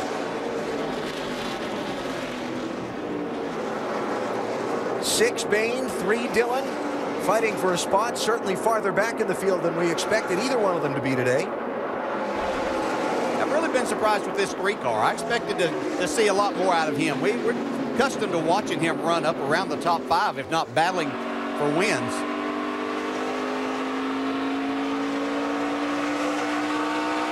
Of course, Trevor Bain made a pit stop after that close call when Sam Hornish spun a minute ago. Trying to regain some of that track position. There's an interesting pass. Elliott Sadler this year in the 11, passing Brian Scott in the 2. They had the opposite ride last year. Scott was in the 11, Sadler was in the 2. As you're behind the wheel, does that ever cross your mind? Yeah. Yeah, I mean, you can't say that it doesn't, yeah. At the appropriate times. Yeah. Justin Allgaier continuing with a nice run today, just past Matt Kenseth. That 18 car seeming to fade a bit. Dave, any news there on why he might be fading some? Alan, Matt is making a dire prediction. He says we're going to finish about 8th here. The car is looser in. It's tighter in the middle. Whatever adjustments they made appear to have gone in the wrong direction as far as the driver is concerned. And so right now he's been passed by a couple of cars since the restart.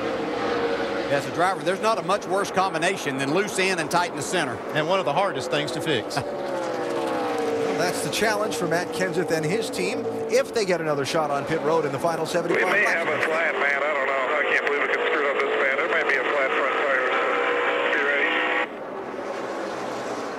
ready. Or that's a possibility. Yeah, they're not fun to drive with that either.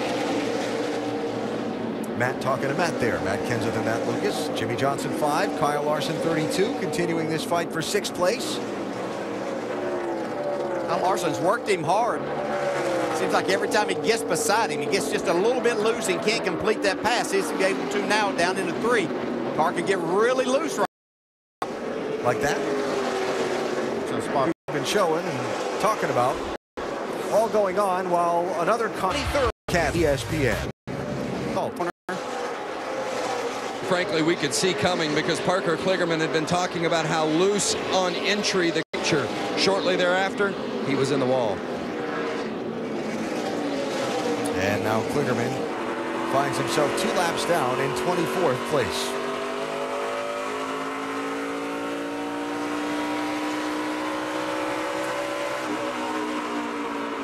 I was going to go with that line about race for 3rd here.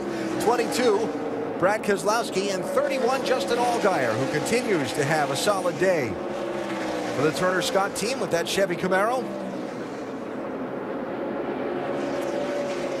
Once it gets some laps on the tires, it really carries a lot of speed.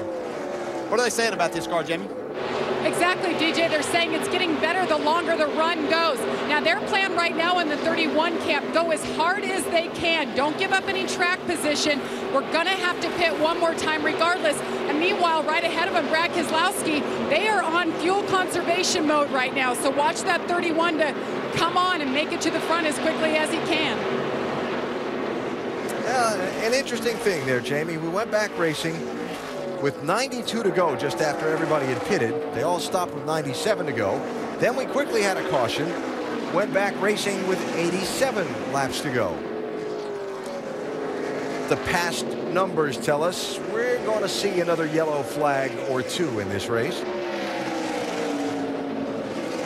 In fact, the past numbers tell us that more than in any other track in the Nationwide Series, you get a green-white checker finish here at Phoenix.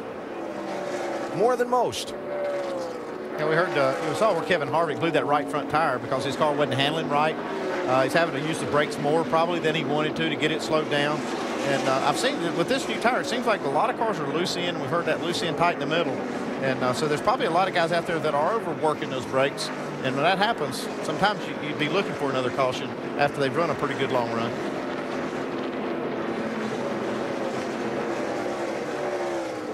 Lap traffic there, 00, Jason White. And the leaders will clear White, and Allgaier will continue to stalk Keselowski.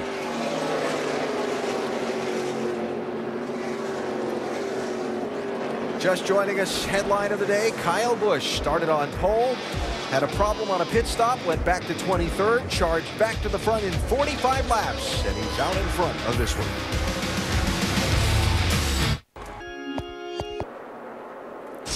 3/4 of the way through today's NASCAR Nationwide Series race in Phoenix. Kyle Busch's day, it's been eventful. Started on the pole after winning the pole by 0.2 of a second over the second-place car, and then things went wrong. Yeah, they changed pit stalls on him, actually. When they went back to this 40-car field, he slid through his because he thought he was going into that next stall. Didn't slow him down long. Went back to 23rd and 45 laps. He was in the lead. Sam Hornish Jr., championship leader starting the day, only took 2 laps for his race to go sideways. Yeah, and he fixed the car. They came in and made some repairs. You can see the front end got torn up. Went back out, made up some spots, and rolled the dice on a pit stop and kind of got behind on that because he brought out another caution. Took just 2 tires to get some track position, got up to 6th place, and then right after that pit stop, this happened. And they've had to work to recover from that some, and Sam is running in 14th place now. So when you look back at the drivers who came out of Daytona in good shape, who are going to contend for the championship, here's where they're running at Phoenix today. You've got Allgaier now, who's having a very solid day in 4th position on the racetrack. Brian Scott is running in 10th place. You saw the story on Hornish in his day, and Brian Vickers running in 2nd as the yellow flag waves.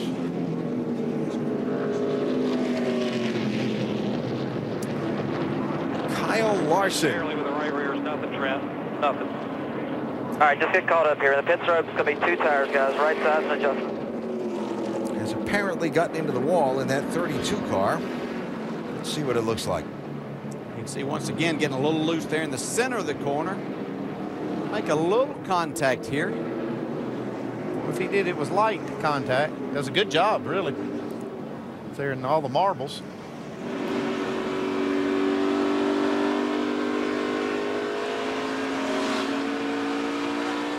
Ever so slightly. And that's kind of things this young man will have to learn as with these cars and the tires and different racetracks that he goes to, just how hard you can continue to charge after you get a lot of laps on the tires, fuel getting out of the car, just how it's going to react and how hard you can continue to drive it. Yeah, he kind of got away with that one, though. Yeah. Make very hard contact, brought the caution out, come in and work on the car. Was running in 9th place. Remember we talked earlier about the importance of the pit crews? Here it comes. 48 laps to go. Not everybody is pitted. Let's check on those who did. Elliott Sadler picked up 3 spots to 6. They're going to take on right side tires, bottom left of your screen there. Matt Kenseth had been talking about 4. His car had come around a little bit. He talked about wanting 4. Yes, they are going to take 4 tires on the 18. They'd fallen back to 5th. Jamie? Brian Vickers and Kyle Busch both welcome this caution. They could not make it on fuel. Right side is the call. No adjustments for Brian Vickers. He's down and away. Kyle Busch has officially led over 11,000 laps in nationwide racing. He is down and away. Very, very interesting. Matt Kenseth gets 4 tires. Drops back to 10th place. Brad Keselowski does not pit. Remember, they told him to save fuel last stop. To have a rivalry. The NASCAR Nationwide Series under caution at Phoenix. Our telecast today presented by Kawasaki, and we invite you to go to NASCAR.com for all your latest NASCAR information. Got a little bit different picture to inform you of at the moment. Top 4 on the racetrack did not pit under the yellow. Brad Keselowski, Trevor Bayne, Aric Almirola, and Sam Hornish Jr. have stayed out. That's when they were last in and what they did on the pit stop.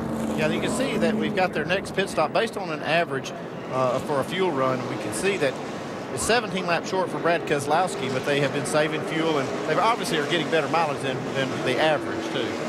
1 to go here, Jamie. Well, Jeremy Bullins, the crew chief, he made the call. First of all, can you guys make it on fuel? And second of all, are those tires going to hold up against his company around him? Well, we feel like we can make it on fuel. Our discount tire Ford Mustang's been getting good fuel mileage all day.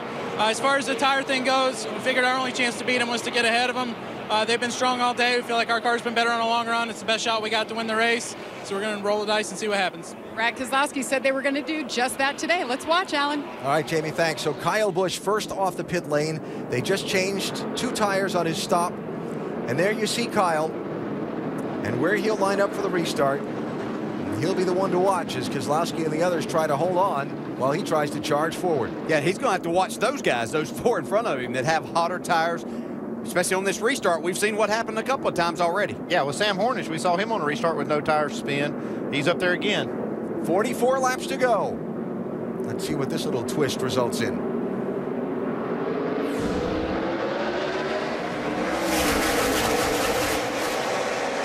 Three wide for Kyle.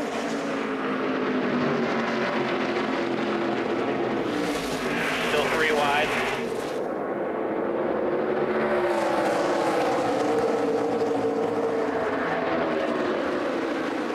And he clears them both into turn 3.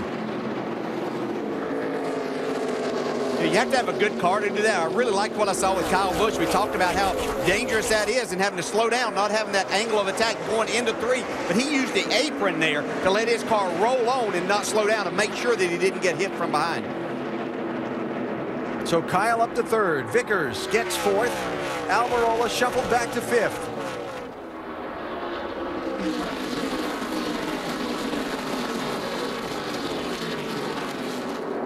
Brad Keselowski is one of the best to leave out there on tires. He can make the most of it, take that clean air and do the most with it. But today, he's got a tough task ahead of him if he's going to try to outrun Kyle Busch with the car he's had.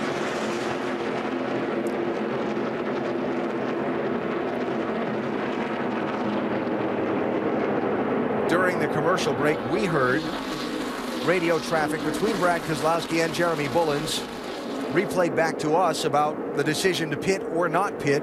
And Jeremy asked Brad, do you want the clean air? And Brad said, I like clean air. You've got it. Now you got to make it work.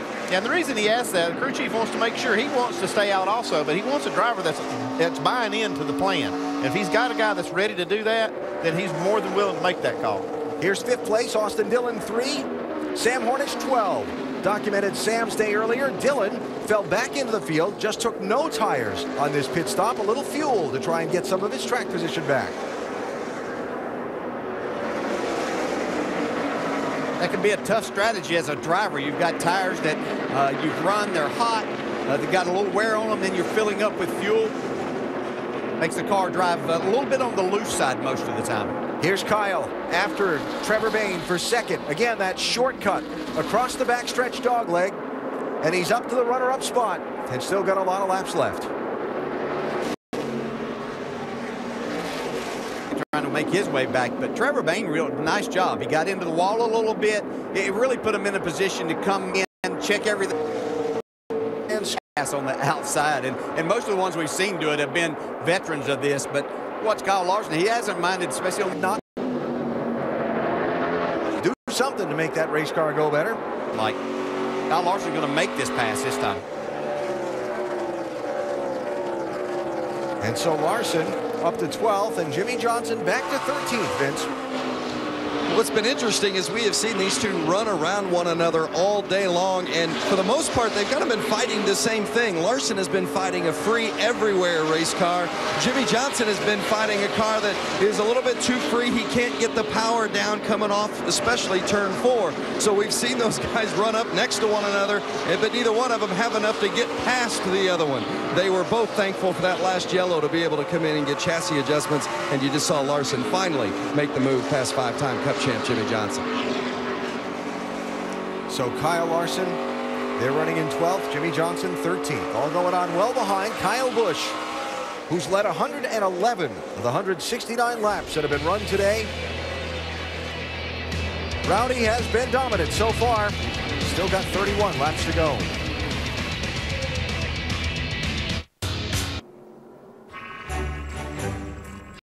NASCAR Nationwide Series at Phoenix, presented by Kawasaki and the off-road rated TRX4, and in part by Rent-A-Center.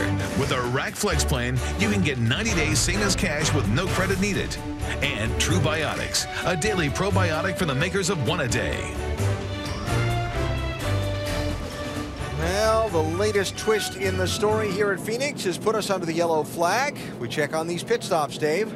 Regan Smith's car was, in his words, unbelievably unreal loose. You've got to do something, bring that track bar down, and a 4-tire change, Vince. Well, and you see Regan Smith leaving right next to Jimmy Johnson. Johnson loose all the way through. They made a 4-tire change and went down 2 rounds on the right rear track bar.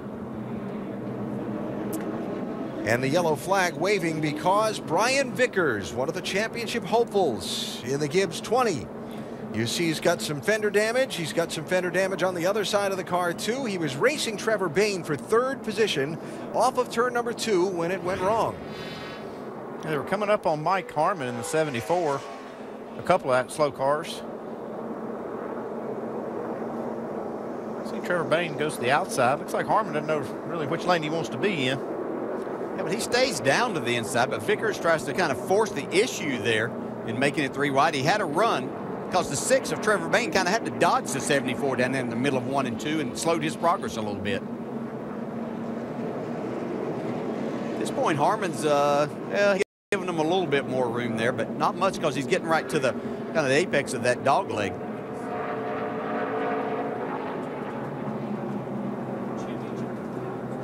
So, trouble there for Vickers, who again was running in 4th position and racing for 3rd, and by that shower of sparks, he's still got some problems with that 20 car that are going to need attended to as we get ready to run the final stretch of this race.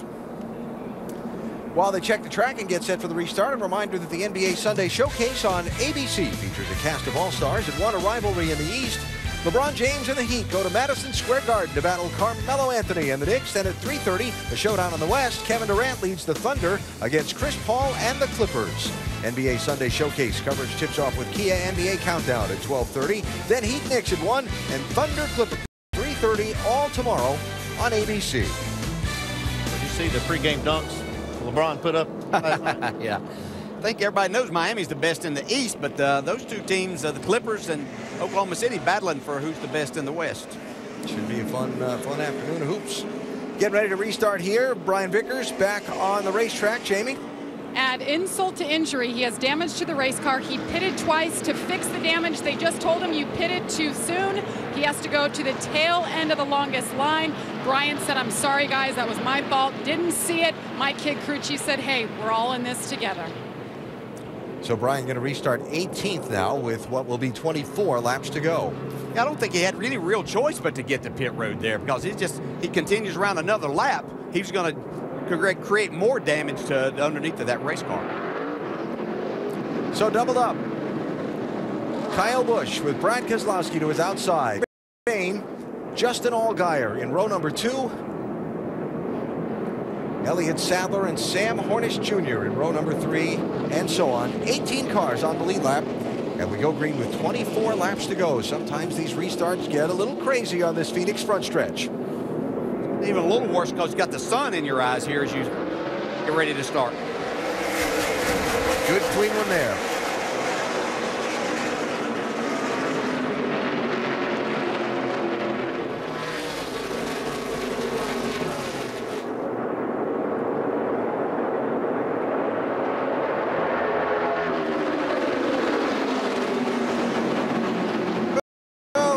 There, Trevor Bayne in the 6. Looked like he got a little low going into that corner. Had to chase it up the track. Yeah, a little low and a lot loose. Sam Hornish able to wrestle that spot away from Elliott Sadler, who restarted on the inside. Good job by Sam Hornish. He has fought hard today, hasn't he? Yeah, but he looked like Elliott Sadler's got a run off of 2 on him.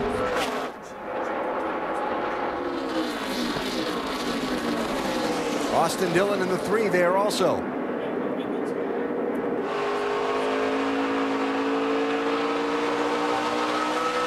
Hornish caught up in an accident. Just the 2nd lap of the race. Knocked in the nose of that 12 car. Boy, he's had to work for it. He's got track position now. I don't know if he can hold it or not, but they've had to work hard today.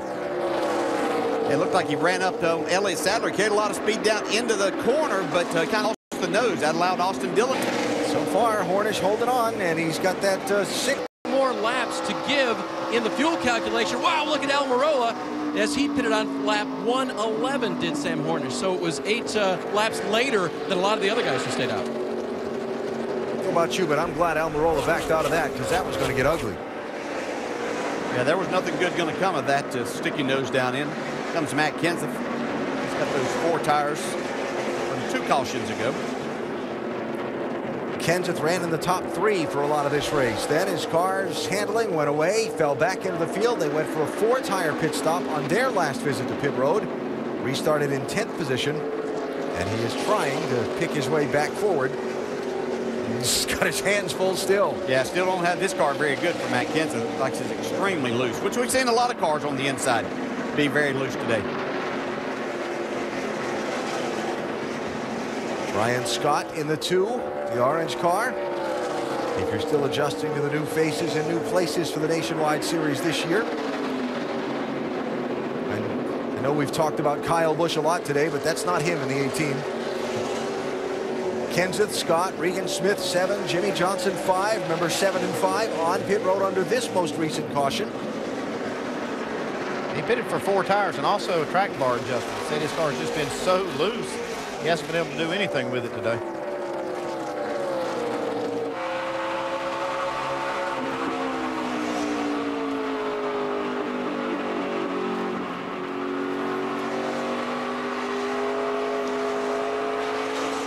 Got a loose race car. That's a tough position to be in, too, trying to make that pass right on the bottom.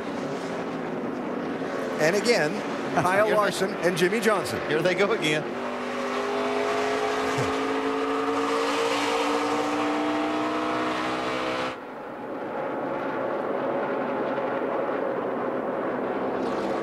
All the letters rubbed off the left rear tire of Kyle Larson's car.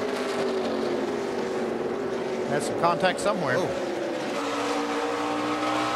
That tire looked a little,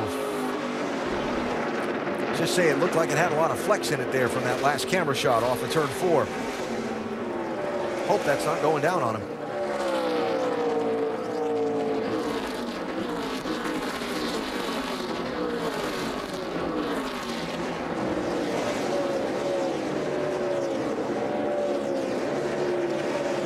It's just the illusion from the lettering all being rubbed off it. He's racing hard, though.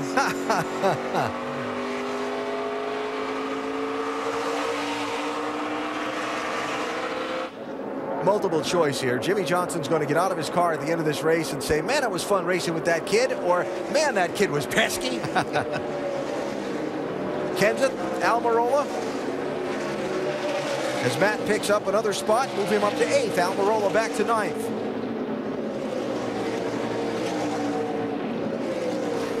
Inside, outside. Eric McClure in the 14. That might bring a caution out right there.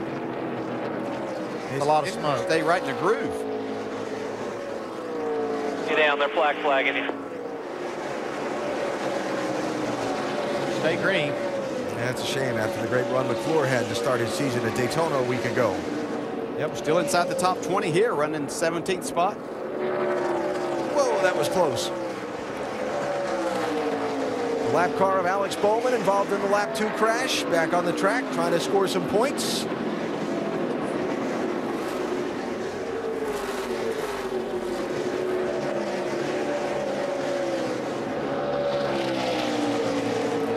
I'm going to say Jimmy's had enough here. Yeah. Threw a block on. Whoa, hold on here. Focus there. Jimmy made that block and they got down into turn 1.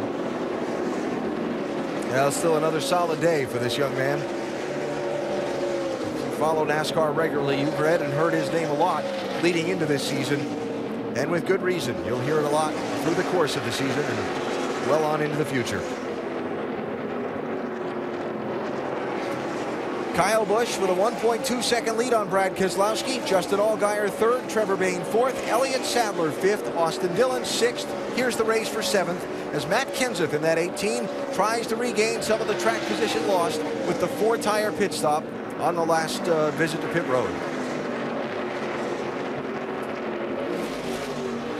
Sam Horn's car is actually not bad down in 3 and 4, but he seems to be struggling the most down in 1 and 2. The car washes up in the center. He just used up a lot of racetrack on the exit of the corner.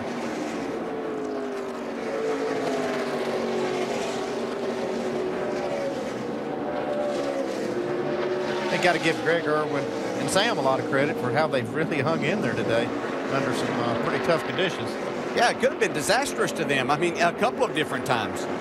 So give Sam credit. He's done a terrific job. They've repaired this car nicely, and by staying out there, got some track position, and he's holding himself well in the top 10 right now. So there's the man who's been the story of the day so far, Kyle Busch. And the gap he has on second place, Brad Keselowski. Solid run for Justin Allgaier in that bright orange, red, whatever you want to call it, 31 car. Colors were never my specialty. There's no doubt he's been solid all day long. The car just continues to get better on these longer runs, and Trevor Bayne doing, again, a nice job after a little scrape with the wall and avoiding Sam Hornish earlier. Lost some track position, and they stayed out under the last yellow, hoping he has fuel to the finish. You saw Elliott Sadler go through in 5th. There's Austin Dillon, another one who slipped back and has regained some of the track position. Yeah, we're now inside 7 laps to go, and Brad Keselowski was the one that we thought was probably the closest on fuel. He's running 2nd. We'll see if he's got enough to finish. Hornish and Kenseth continue that race for 6th and 7th. With Eric Almirola right behind them, subbing for Michael Annett in the Richard Petty Motorsports 43. Annett recovering from the fractured and dislocated sternum and the surgery to repair same that he underwent earlier this week. Glad to hear that Michael is on the mend, and look forward to seeing him back at the racetrack as soon as possible. Brian Scott in the 2, Regan Smith in the 7. Your top 11. And Kyle Busch set off last year to do something different. Wanted to build a race team of his own. Drove it in the NASCAR Nationwide Series in a majority of the schedule. Went through the year having opportunities to win. The car won with brother Kurt behind the wheel at Richmond. But victories just eluded Kyle, sometimes in frustrating and disappointing ways. This season decided to partner back up with Joe Gibbs Racing for the nationwide effort, an effort that is also boosting his Kyle Busch Motorsports team, both under the hood and technologically. I think that it really highlights that even though you can be talented like Kyle, it takes a combination. You have to have a good combination of team and equipment to be able to get those wins. And I think Kyle kind of learned that last year, that it's not as easy as just having a lot of talent going out here and winning these races. You've got to have a really solid team. Yeah, and you know that it had to affect Kyle Busch as he went along, barely missing the chase then Richmond in the last race before the cutoff. Mentally, it does work on you there. So I think that they accomplished a lot with this. You had helped Kyle Busch and his nationwide race team, helps him as a driver, and helps him mentally be prepared for tomorrow and on these weekends where they race twice. Dave Rogers has made no bones about the fact that he thinks it helps his Sprint Cup program with Kyle as well. They'll start 4th tomorrow in the Cup race here at Phoenix. What a performance this has been today. If you weren't with us earlier, Kyle started on the pole, led the first 40 laps, then missed his pit stall going down the pit lane, overshot it because of a change in the way the pit stalls are assigned this year. They don't use that first pit stall, had to back up, then was penalized for speeding, went back to 23rd, and in 45 laps went back to the lead, got shuffled back again when others didn't pit on that last caution, and again worked his way from 5th back to the front.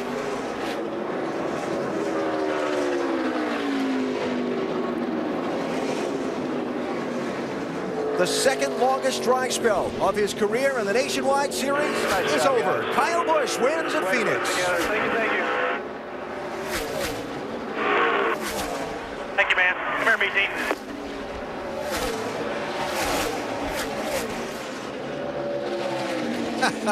And right to the finish, Kyle Larson and Jimmy Johnson.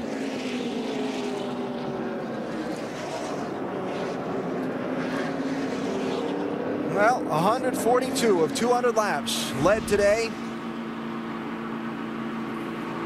Well, the world's back to normal. Kyle Busch wins a nationwide race. Yep. The all-time leading winner, all-time lap leader in the series. Leads the most in wins today. September 2011. The last time Kyle Busch went to victory lane in this nationwide series. He's done it today.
well-deserved bow today for Kyle and his entire team. After they dominated Phoenix, they'll be celebrating in victory lane shortly. We'll talk with Kyle and some of the other top finishers as we come back for post-race in Phoenix. They say a guy should try to get out. You thought you saw Kyle Busch's burnout before the commercial. He lit him up again, all the way up and down the front straightaway.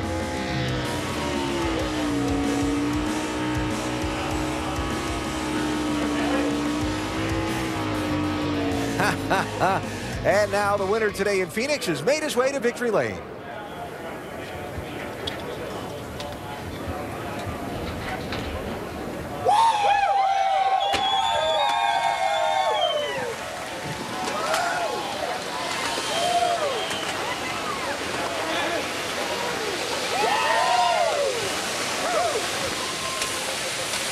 Hard to believe it has been 18 months, Kyle, since you've been to victory lane. Now listen, last year we all watched you. You tried so hard to win, to get here in your own equipment. It didn't happen.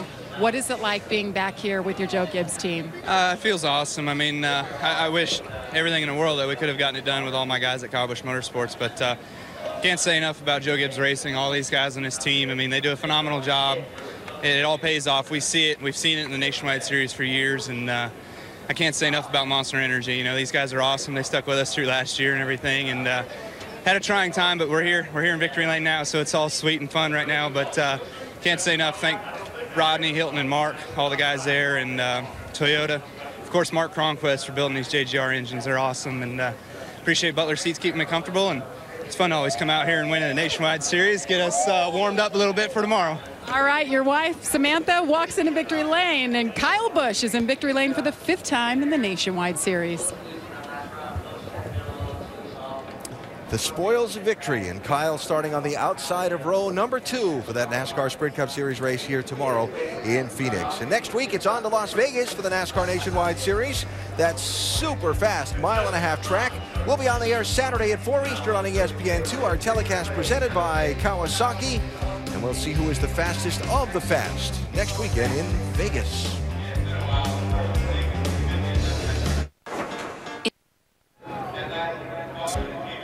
Here's how they ran today in Phoenix in race 2 of the NASCAR Nationwide Series season. Kyle Busch, your winner, his 52nd victory in the Nationwide Series.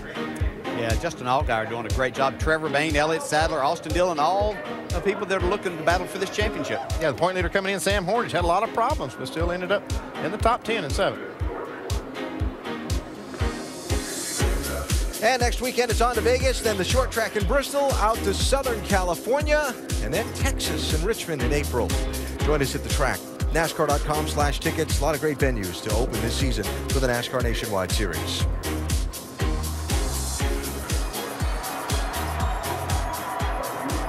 Well, we knew when Kyle Busch said he was teaming back up with Joe Gibbs Racing for the Nationwide Series this year, that was going to be a hard combination to beat.